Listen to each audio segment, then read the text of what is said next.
Hey, Emily, how long are you going to sleep? Huh? Suddenly, the blanket was ripped off, and I opened my eyes in surprise to see my mother-in-law standing there. What time is it? It's only 7 a.m. It's already 7 a.m. I've been up since 5, you know? I'm sorry, I'm not feeling well. I'm tired of that excuse. Get up and start preparing breakfast. I had reached my limit. Somehow lifting my heavy body, I left the house without a word to my mother-in-law or to John. What's that about? Dr. Smith, my doctor, turned pale after hearing about what my mother-in-law and husband had said to me. I'm sorry for taking your private time with this story. That's not important right now.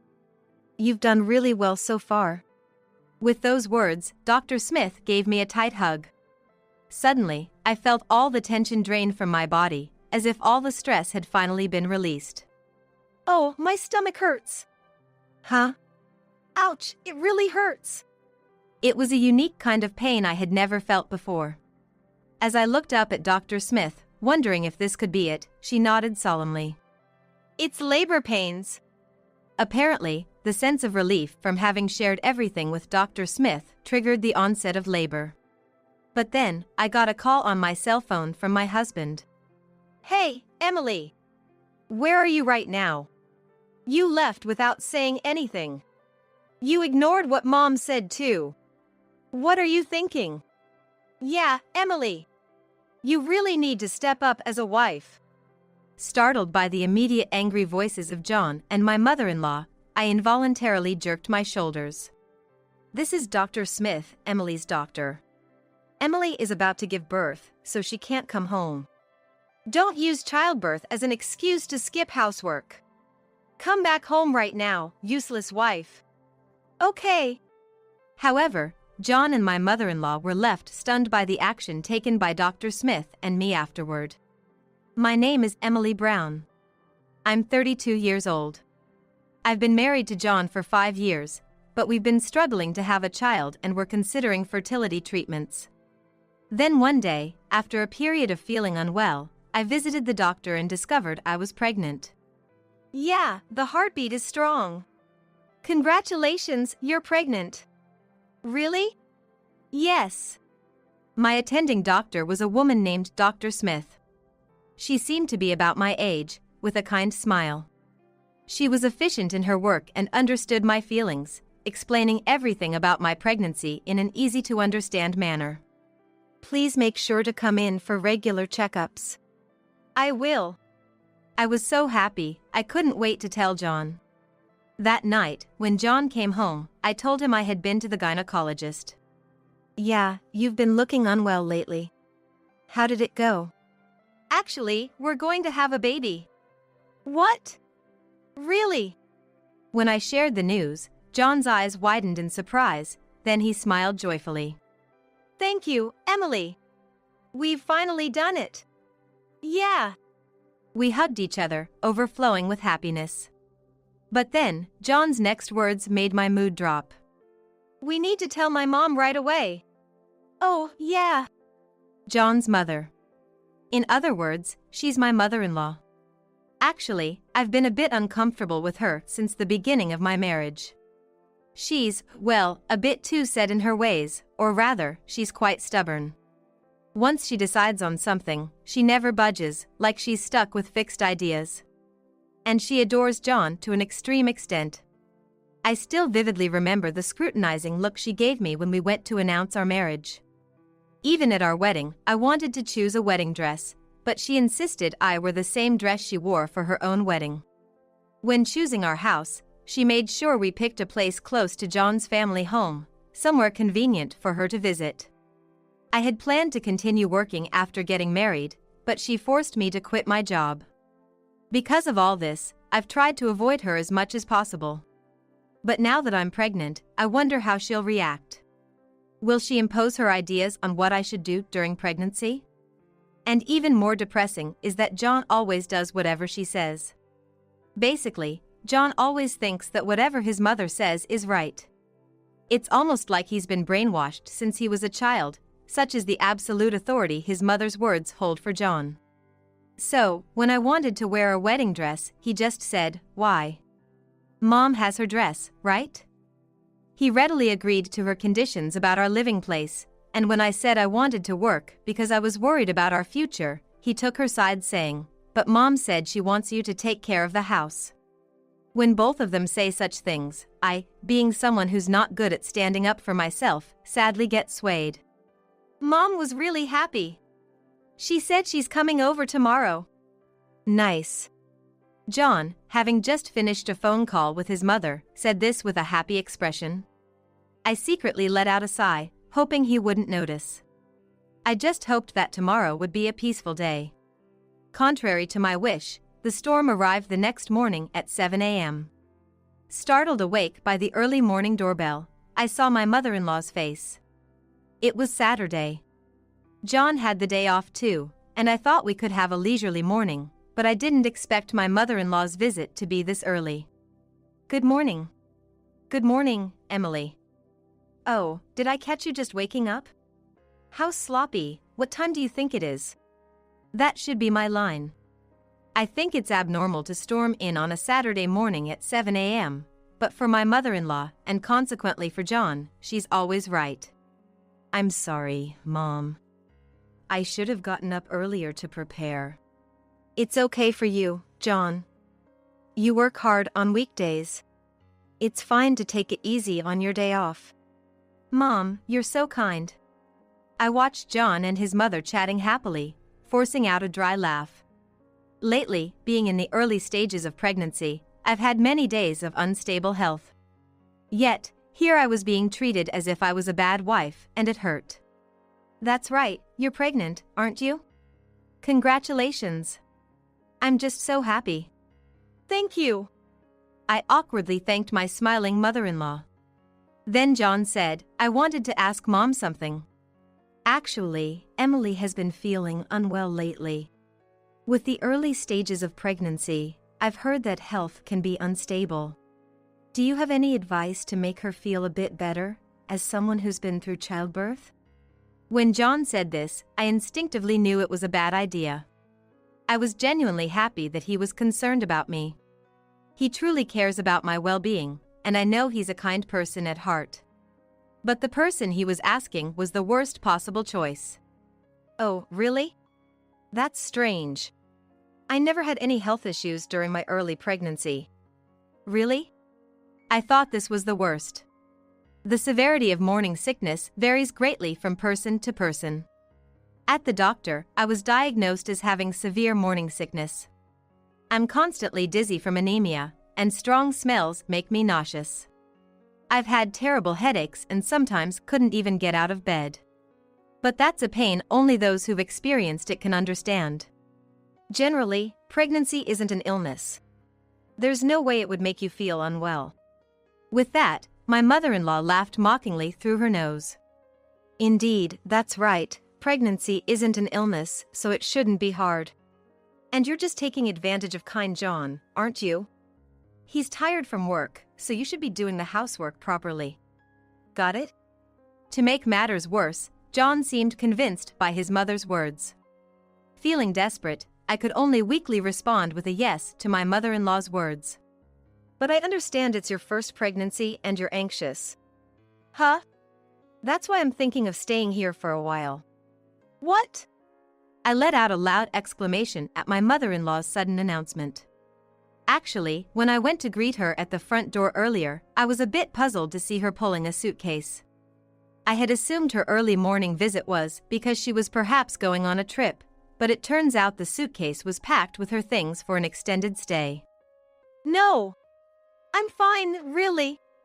The thought of even a short-term cohabitation with my mother-in-law filled me with anxiety. She had already made preparations to move in without even considering my opinion, and I dread to think what living together would be like. But Emily, you don't have your own family, right? You must be feeling insecure alone. That's... At my mother-in-law's words, I was taken aback, as she had hit the nail on the head. My mother passed away due to illness when I was a child.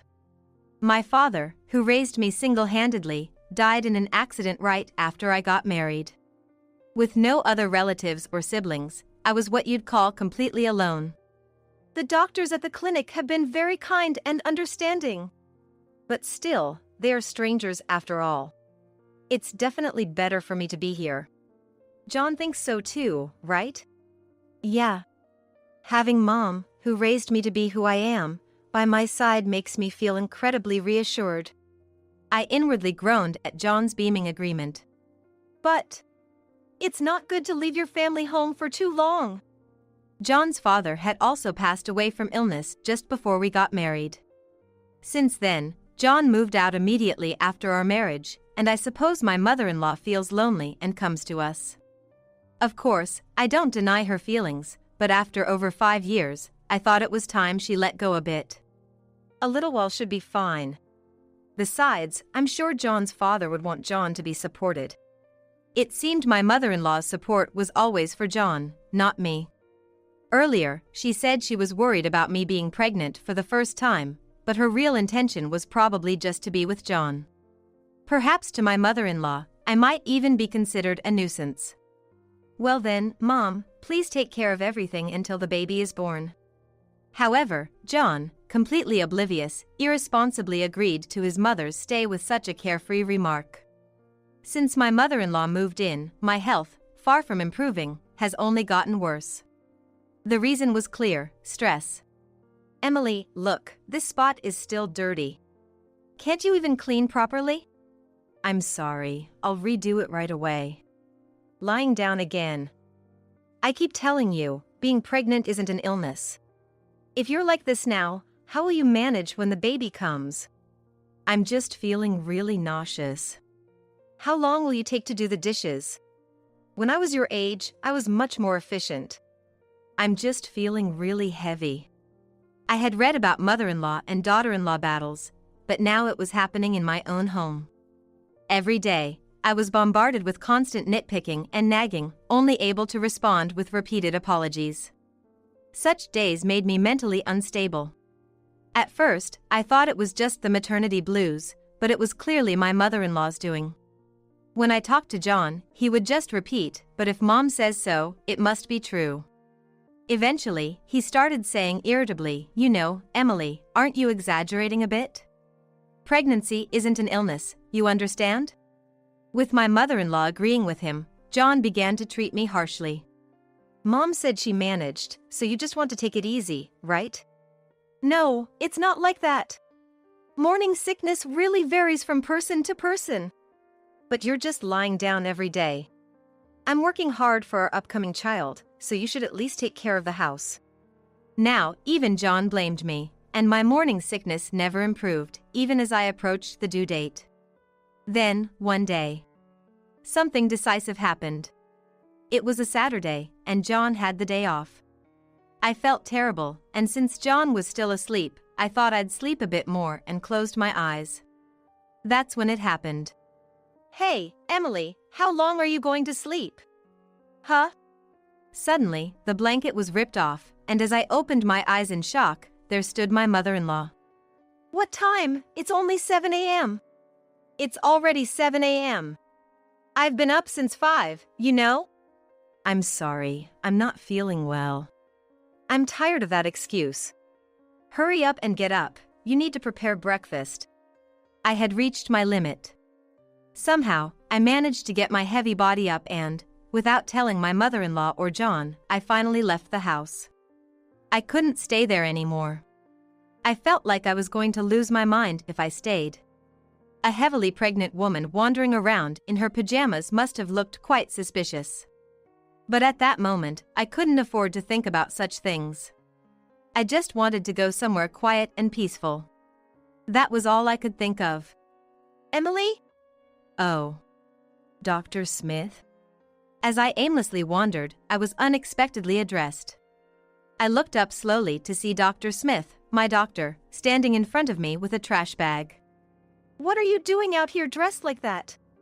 "And you, Dr. Smith, why are you here?" "This is my house," she said, pointing to a single-family house in front of us. "As your doctor, I can't just ignore this. Please come inside for a moment." Dr. Smith quickly threw her trash in the garbage and pulled me into her house. She made me sit on the sofa and brought me some warm tea, smiling as she said, "Here you go." Her kindness made tears well up in my eyes. What exactly happened?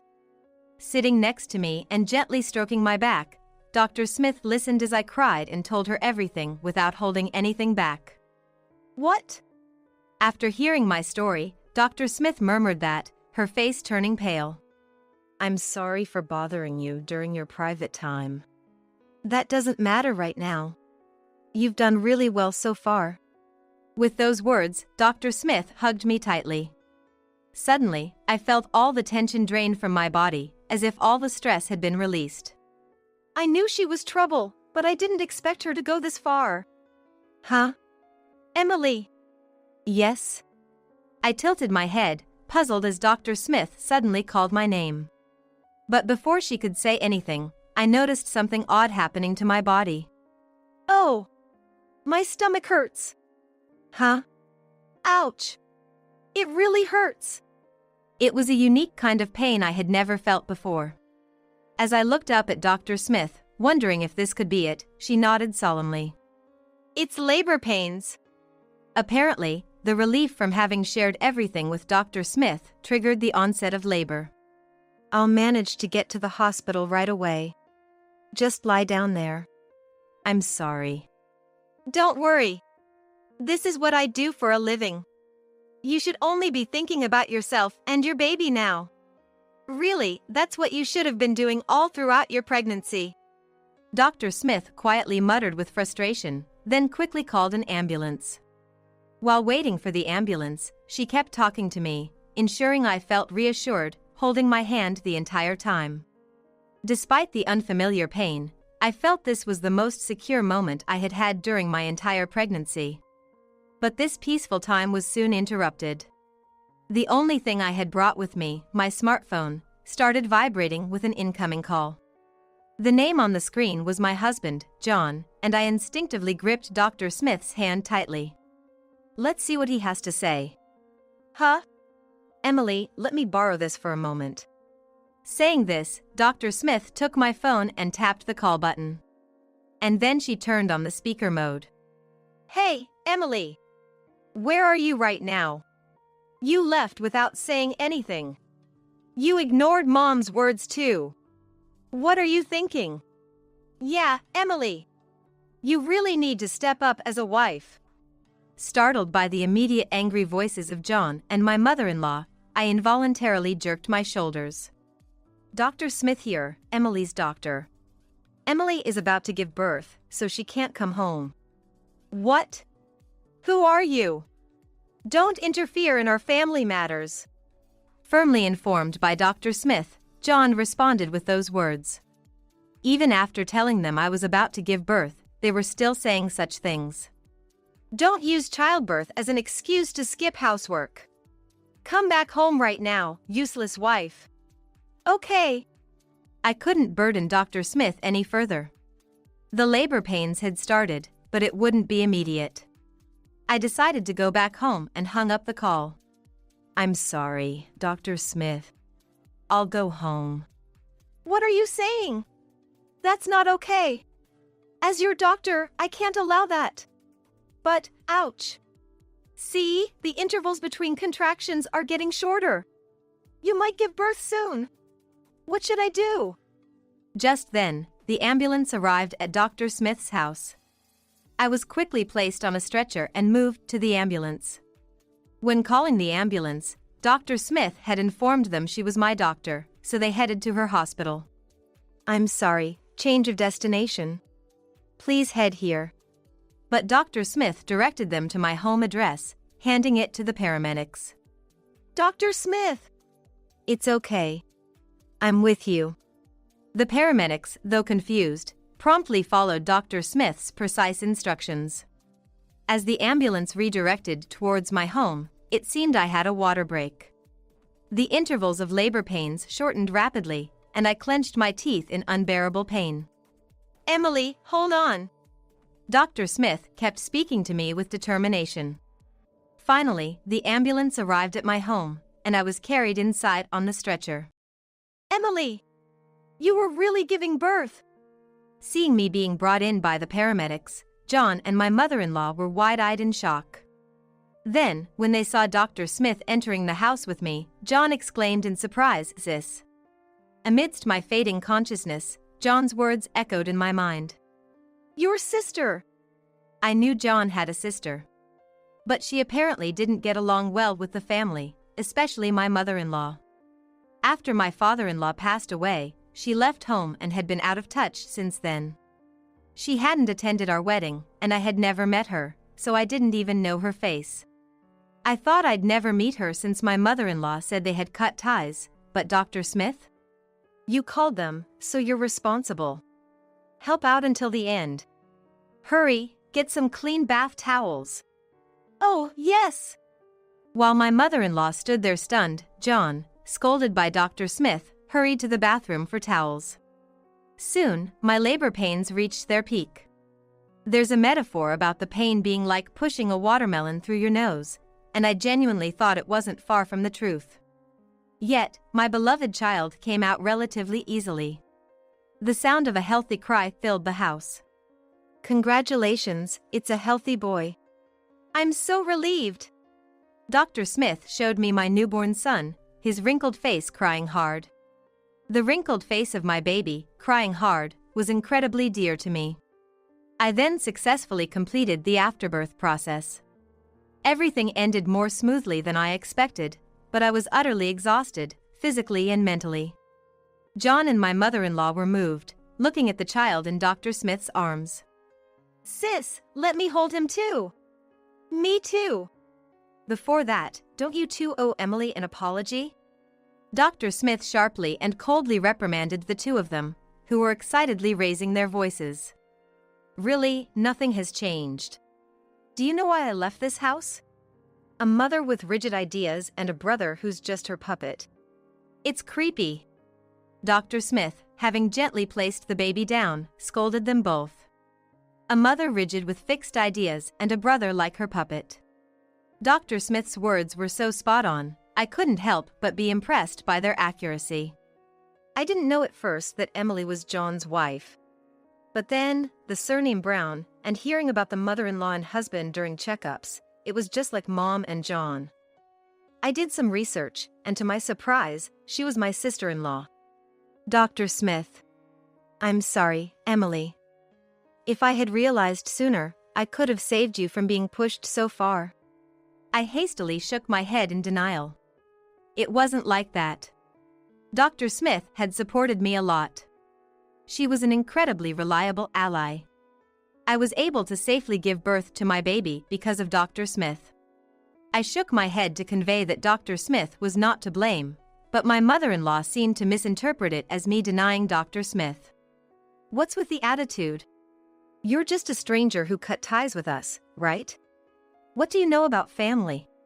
At least more than you about the struggles and hardships of a pregnant woman. Emily had severe morning sickness, and you made her work like that? Being pregnant isn't an illness, so of course she should be able to do that much. Don't be ridiculous. Emily safely gave birth today because she persevered. Despite the unreasonable treatment from both of you, she stayed strong for her child. Dr. Smith spoke so clearly, and I felt a weight lift off my heart. Someone acknowledged my unseen efforts.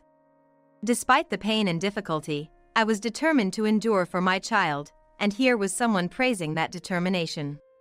I couldn't be happier. Dr. Smith. It's okay, enough. I called out to Dr. Smith, who looked like she was about to confront my mother-in-law with a fiery intensity. Dr. Smith turned to me immediately, still looking unconvinced, but when I shook my head, she stepped back. Well, if Emily says it's okay. Sis, that's terrible. How can you say such things to Mom? Emily is appalled too. From here on, we will take care of Emily and the child. Outsiders, leave. It's you two who should leave. What? I somehow managed to sit up, despite my exhaustion from childbirth. I repeated firmly to a startled John. You two should leave. I want a divorce. I'll raise this child on my own. What? Emily, what are you saying?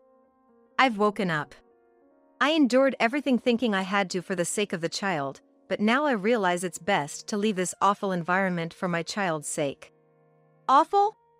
What are you talking about? I'm just stating the obvious. Obvious? Based on what? Well, because Mom said so. John glanced briefly at my mother-in-law, who nodded vigorously, backing him up. My mother-in-law nodded vigorously, as if to back up John, saying, "That's exactly right. Emily, you're making too much fuss over just a pregnancy. Pregnancy and childbirth can be life-threatening. Don't treat it so lightly." Dr. Smith retorted sharply to my mother-in-law's sigh-laden words. Confronted strongly by her own daughter, my mother-in-law, left without a rebuttal, could only fall silent. With her silence, John suddenly seemed less confident. I should have divorced him much earlier. I'll consult a lawyer about future matters. I will claim for the mental distress I suffered during pregnancy and child support. For the first time, I asserted myself against John and my mother-in-law. The fact that the subject was divorce carried a certain irony, but perhaps surprised by my uncharacteristically adamant stance, neither John nor my mother-in-law said anything more in response. Soon after, my newborn child and I were transported to the hospital where Dr. Smith works. Given the unusual circumstances of the birth, it was advised to check for any harm to my body. Of course, it was also to ensure my baby's safety. I'm sorry for having to deliver at home like this, even though it couldn't be helped. What are you saying? Without Dr. Smith, I don't know if my baby and I would have been safe. If I had been taken to the hospital, I probably would have tried to go home anyway. Thinking about it, I might have been brainwashed by my mother-in-law and John too. But seeing Dr. Smith firmly scolding them, I fully woke up. Are you really going to divorce? I mean, I highly recommend it. Yes, I have no regrets. There are systems and support for single parents, and it's better to struggle a bit and raise my child alone than in that house. That's good. If there's anything I can help with, just let me know. Really? Even though I'll no longer be your sister-in-law? Before being a sister-in-law, you're my patient. And, how about we be friends from now on? Dr. Smith smiled kindly and said that, and I happily responded with a loud yes. It seems that my baby and I will be hospitalized for 1 or 2 days. After finishing the explanation, Dr. Smith told me to press the nurse call button immediately if I had any worries or problems, and then she left the room. Right after that, there was a gentle knock on the hospital room door. Thinking Dr. Smith might have forgotten to say something, I called out, "Come in." John. To my surprise, it wasn't Dr. Smith who entered, but John. Emily, I was wrong. Can you wait for the divorce? Huh? I gazed at John, who looked contrite as he began to fumble his words. I sided with Mom too much. You were jealous, right? What? Completely off the mark. I was dumbfounded.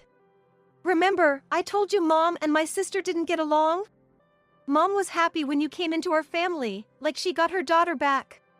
She paid too much attention to you, but now I realize that and regret it. Everything he said was wrong. What is this man even talking about? I let out a sigh. If my mother-in-law really thought my marriage was like getting her daughter back, then Dr. Smith must have endured the same treatment since she was young. No wonder she wanted to escape. Dad died, and my sister left, then I got married. Mom must have been lonely. It's cruel to ignore that, right? But I told you several times how hard it was for me. Wasn't it cruel to ignore that? It wasn't just once or twice I complained about how hard the morning sickness was. Yet, you dismissed it as just my imagination or said it wasn't a big deal, denying my struggles with mere assumptions and prejudice, didn't you? Well, that's... John never once stood up for me. Thinking about enduring this any longer, I feel like I'm losing my mind. So I won't reconsider the divorce. Then, could you maybe reduce the alimony and child support a bit? What? Now what is he saying? I glared at John. Is he trying to negotiate alimony and child support? Actually, Mom has debts. What? Really? She never worked. When Dad was alive, his salary was pretty good, so she didn't worry about money. But after he died, she lived off the inheritance. Didn't you say your father was wealthy? John works for a major company, and his sister, Dr. Smith, is a doctor. I had heard their family was well off. Mom's sense of money is a bit off. She doesn't want to lower the quality of life she had when Dad was working. Not earning her own money and not wanting to cut down on living standards while depleting a finite inheritance, it was inevitable that they'd run out of money. Knowing all this, John didn't say anything? So, our household might be tight on money soon. Could you reduce the alimony and child support by half? He was asking hopefully, knowing that I'm usually not assertive. But I had to part ways with that version of myself. Because from now on, I need to live firmly as a mother. Absolutely not. What? I won't give up even a single cent of what I've suffered or the money I'll use for our child. I've already discussed this with my lawyer. I don't care about any debts, that's your mother's problem, not yours. But my mother's debt is my debt too. Hearing John's response, I realized that in his own way, he too was a victim. However, it's not like he was trapped by his mother. He worked at a regular job and married me. He had as many chances as Dr. Smith to distance himself from his mother, but he chose not to. Then do as you like. It's no longer my concern. Don't say that. Please reconsider. Then, would you promise to cut ties with your mother and never see her again? Why does it have to come to that? Emily, you've always been against my mom. It's the other way around. I've been the target. My mom would never do such terrible things. We were clearly at an impasse. Silently, I pressed the nurse call button. Dr. Smith arrived almost immediately. What are you doing here? Sis. Get out now. If you stay any longer, I'll call the police. After Dr. Smith's stern warning, John, clenching his teeth in frustration, threw a parting shot, "You'll regret this," and left the room. The hell of a sore loser, rare in recent times. I couldn't help but laugh at Dr. Smith's comment as we watched John leave.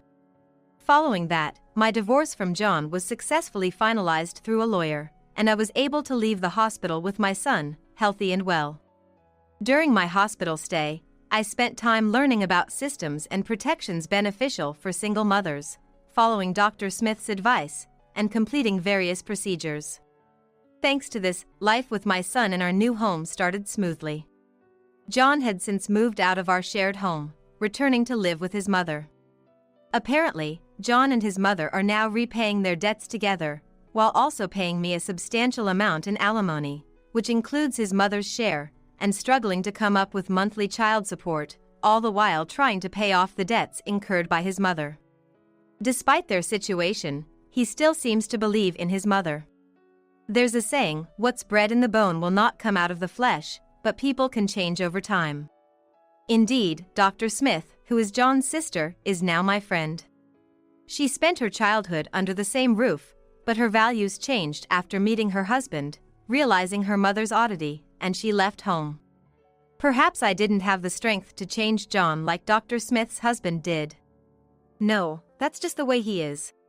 He hates taking responsibility, always doing what he's told, so he can claim he's not at fault. Annoying, right?